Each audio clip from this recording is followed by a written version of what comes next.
chemin. Donc ouvre le chemin et tu marcheras. Voilà pourquoi ce matin, nous parlons d'une foi spéciale. Alléluia. Nous parlons d'une foi spéciale. Nous parlons d'une foi spéciale afin que chacun de nous sache qu'il est écrit. Sache qu'il est écrit. Alléluia. Il est écrit. Il est écrit dans la parole de Dieu. Alléluia. Que la foi n'est pas collective. Mais la foi, elle est spéciale. Alléluia. Alléluia. Alléluia. Acclame ton Dieu. Puisque nous sommes là, parlons de la foi. Alléluia. Nous voulons que le peuple de Dieu, les enfants de Dieu, croient à sa position. Parce que la foi est une position d'un chrétien devant Dieu. Dieu te regarde par rapport à ta position. Comment tu te tiens? De quelle manière tu es devant lui? Parce que la foi est notre position à chacun. Tel que tu es, tu te connais toi-même. De quelle position que tu te trouves devant Dieu? De quelle position de la foi? De quelle position de la foi que tu te trouves devant Dieu? Tu peux mesurer la dimension de ta croyance. De quelle dimension que tu crois? Parce que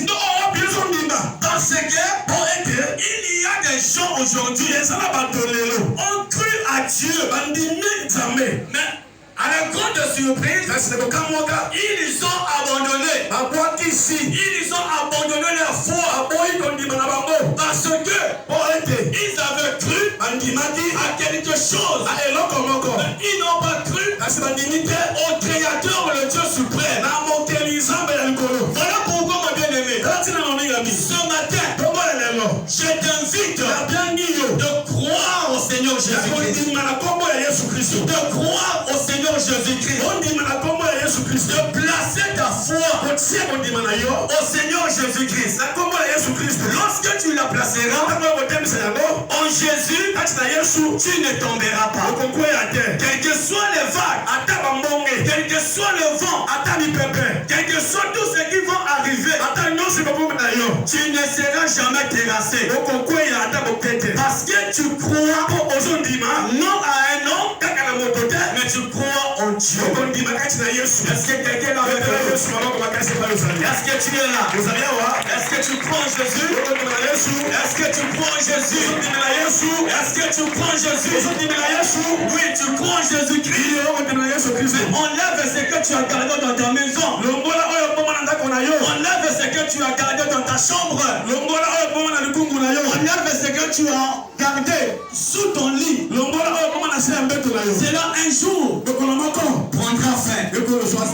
Mais le nom de Jésus n'a ni limite ni fin. Voilà pourquoi je t'ai présenté Jésus.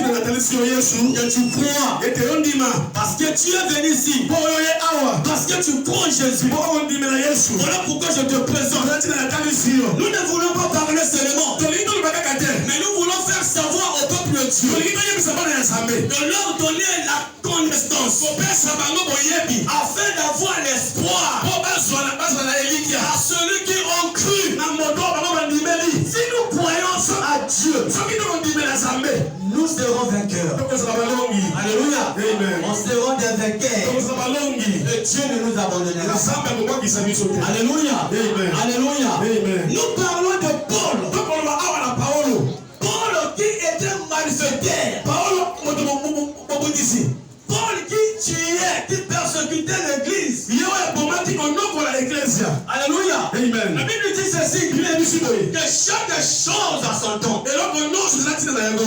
Chaque chose a son temps. Il y a un temps pour tuer, mais il y a un temps pour faire vivre. Alléluia. Ce qui se passe en nous aussi Peut-être on a tué. Peut-être on a fait ce qui est mal. Peut-être on a fait ce qui n'est pas bien devant Dieu. Mais ce matin, si tu crois à la parole de Dieu, si tu crois en Dieu, le temps que Dieu a donné à Paul de changer son identité, Dieu aussi changera ton identité. Il changera ton identité ce matin. De tout ce que tu avais fait, en écoutant la parole de Dieu, Dieu va te restaurer dans la position que tu avais cru auparavant, dans la position que tu as reçu Jésus comme Seigneur et Sauveur. Que Dieu te positionnera dans le lieu qu'il veut, dans la place qu'il veut, afin de te garder. Voilà pourquoi Paul, nous parlons ici parce qu'on a beaucoup parlé de Paul. Depuis du début du chapitre, du livre des Actes, jusqu'à aujourd'hui, on a écouté Toyoki. Peut-être d'autres ont déjà oublié, mais d'autres ont gardé. Parce que dans une assemblée, il y a des appelés et il y a des élus. C'est des élus qui gardent la parole de Dieu. Et cela ne cause pas de division dans les églises. Parce qu'ils croient une seule foi. Ils gardent la parole de Dieu. Mais les appelés, ils viennent seulement écouter et de ne rien comprendre. Ils sont dans la confusion. Et c'est cela qui cause des situations. C'est cela qui cause des problèmes.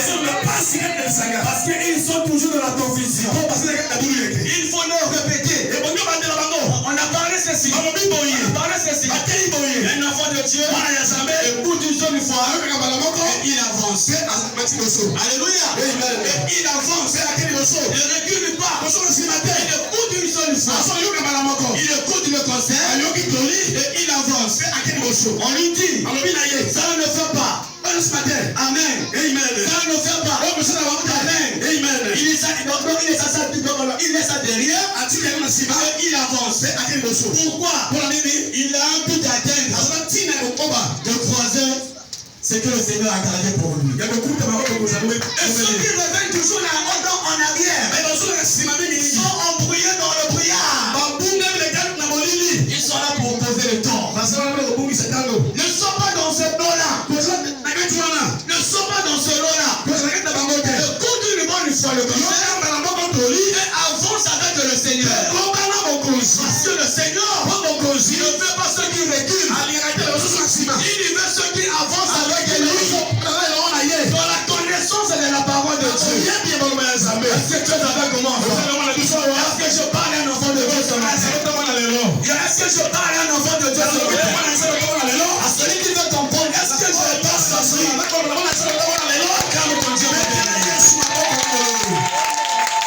Alléluia. On a parlé de Paul. Du début du livre des Actes. Nous sommes arrivés là. Bientôt le livre va finir. Alléluia. Le livre des Actes va finir. Mais qu'est-ce que tu as retenu? Qu'est-ce que tu as retenu de Paul? Qu'est-ce que tu as retenu de la manifestation de Paul? Parce que Paul étant un enfant de Dieu, quelle était sa manifestation? Quelle était sa croyance vis-à-vis de Dieu? Et devant ceux qui l'accusaient. La Bible dit, lorsqu'il a rencontré Jésus, il ne s'est pas tourné. Il n'est pas revenu de ce qu'il faisait auparavant. Voilà pourquoi nous voulons la manière de Paul aux enfants de Dieu ce soir et ce matin. Il a reçu Jésus une seule fois. Et il a reçu les instructions d'aller afin d'être baptisé, il doit continuer la mission. Paul, lorsqu'il a su Jésus, il n'a pas reparti tenir le paix pour tuer, pour persécuter, et il a avancé une fois. Combien des enfants de Dieu aujourd'hui, après avoir reçu Jésus dans leur vie, n'avancent plus. Ils sont toujours là, on tourne autour d'eux-mêmes. Ne comprenez pas ce qu'ils font. Mon bien-aimé, je te l'apprends ce matin. L'ignorance est un péché. Et les ignorants n'hériteront pas le royaume de Dieu. Tu as reçu Jésus. Avance avec Jésus. Avance avec Jésus. Puisque tu ne te conduis pas toi-même, c'est Jésus qui te conduit. Regarde lui qui t'a choisi de marcher avec lui. Nous parlons de Paul. Qu'est-ce qui s'est passé? Paul vis-à-vis de ses accusateurs. Alléluia. Amen. Paul vis-à-vis de ses accusateurs. Quels sont ses accusateurs? Ils étaient où? Ne sont-ils pas les gens de la maison? Alléluia. Ne sont-ils pas les gens de la maison? Ne sont pas les gens du dehors. Ils n'étaient pas les gens du dehors. Les Juifs, connaissant la loi, ils étaient les gens de la maison. Vis-à-vis de Paul, ils ont commencé à accuser Paul. Oh, Paul, en recevant le message de Dieu, en recevant l'ordre du Seigneur, il a commencé à faire selon le Seigneur lui a dit de faire. Comme les Juifs étaient là, ne comprenaient pas, ils ne voulaient pas avancer concernant la doctrine de Christ. Ils voulaient rester à ce qu'ils avaient appris auparavant. Oh, notre Dieu est le Dieu de multitudes. Il fait des choses telles qu'il fait. Il change les choses à sa manière. Ce que tu avais appris auparavant. Mais Dieu aujourd'hui peut-être il a changé, tu ne sais pas. Alléluia. Amen. Alléluia. Amen. Paul est accusé aux gens de la maison qui connaissaient les Écritures, mais qui ne connaissaient pas la révélation des Écritures. Ils se sont mis dans l'embouteillage. Oh, Paul a mené la doctrine de la résurrection. Il a dit ceci: celui qui croit en Dieu, même s'il meurt, il vivra. Même s'il meurt, il aura la vie. Et les gens de la maison, d'autres ne comprenaient pas. Voilà, il y a eu confrontation entre Paul et les Juifs. Ils étaient restés dans l'ancienne doctrine. Alléluia. Amen. Alléluia. Amen. Parce que la Bible dit, la loi est venue par Moïse, la grâce est venue par Jésus. Les Juifs ont resté dans la loi, mais Paul a reçu la loi de la grâce. C'est la bonne nouvelle. C'est ce matin que je te prêche. La bonne nouvelle, c'est de te dire: Jésus t'aime. Jésus t'aime. Il est avec toi. Il ne t'abandonnera pas. Il ne te délaissera pas. Si ou seulement si tu gardes la foi. Alléluia. Si tu gardes la foi, le Seigneur Jésus sera avec toi. Alléluia. Alléluia. Paul, ils étaient nombreux sur la route de Damas. Mais Paul a vu Jésus. Il a cru. Je ne sais pas. Ceux qui étaient avec Paul, ils étaient partis où? Ceux qui ont resté, ils étaient partis où? Mais Paul, Dieu l'a choisi, l'a fortifié, l'a donné une mission. mission. Toi aussi, tu as la mission. Tu as la mission que Dieu t'a donnée. Alléluia. Amen. Est-ce que tu crois que tu as la mission que Dieu t'a donnée? Est-ce que tu crois que toi aussi tu as une mission que Dieu t'a donnée? Alléluia. Amen. Lorsque Paul a reçu la mission, il a cru une seule fois. Et il s'est mis en marche. Parce qu'il sait le chemin que le Seigneur a tracé. Il marchera avec lui. Il ne connaîtra pas des épines. Les épines, c'est lorsque tu seras terrassé. Dans le chemin que Dieu trace pour son peuple, il peut avoir des vents, il peut avoir des vagues, mais le Seigneur sera avec toi. Paul a gardé la foi. On l'a accusé.